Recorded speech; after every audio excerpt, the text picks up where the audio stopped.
Junior NTR వల్ల నిర్మాత అశ్విని దత్కు ఏర్పడిన నష్టాన్ని రామ్ చరణ్ పూడ్చబోతున్నట్లు వార్తలు వస్తున్నాయి. గతంలో అశ్విని దత్ ఎన్టీఆర్తో మెహర్ రమేష్ దర్శకత్వంలో శక్తి అనే సినిమా తీశాడు. అయితే ఆ సినిమా ఘోరమైన ఫ్లాప్ అవడంతో అశ్విని దత్కు విపరీతమైన నష్టాలు వచ్చాయి. ఆ నష్టాలను పూడ్చడానికి జూనియర్ అశ్విని దత్కు ఓ సినిమా చేస్తానని గతంలో మాట ఇచ్చినా ఆ మాటను నిలుపుకోలేకపోయాడు. అయితే ఇప్పుడు ఆ బాధ్యతను రామ్ చరణ్ తలకెత్తుకోబోతున్నట్లు వార్తలు వస్తున్నాయి. చరణ్ తన్ని ఊర్వం తరువాత అశ్విని దత్కు ఓ సినిమా చేయడానికి మాట ఇచ్చాడు అన్న వార్తలు హడావిడి చేస్తున్నాయి. చరణ్ మొట్టమొదటి చిత్రం చిరుత సినిమాను అశ్విని దత్ నిర్మించి చరణ్ టాలీవుడ్ ఎంట్రీకి సూత్రధారి అయిన విషయం తెలిసిందే.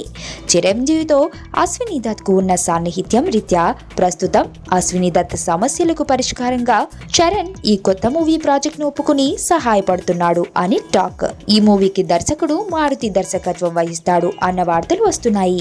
ఎప్పటి నుంచో మెగా కుటుంబం టాప్ హీరోతో సినిమాను చేయాలని కలలు కంటున్న మారుతికి ఈ విధంగా తన కల తీరబోతుంది అనుకోవాలి.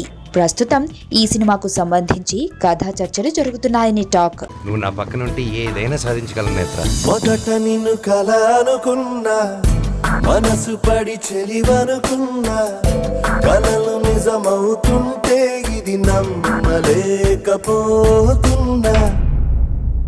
ఎదుటోడి బట్టి మన క్యారెక్టర్ ఉండాలి కానీ మనకు మనం క్యారెక్టర్ ఫిక్స్ అయితే బ్రతకలేం.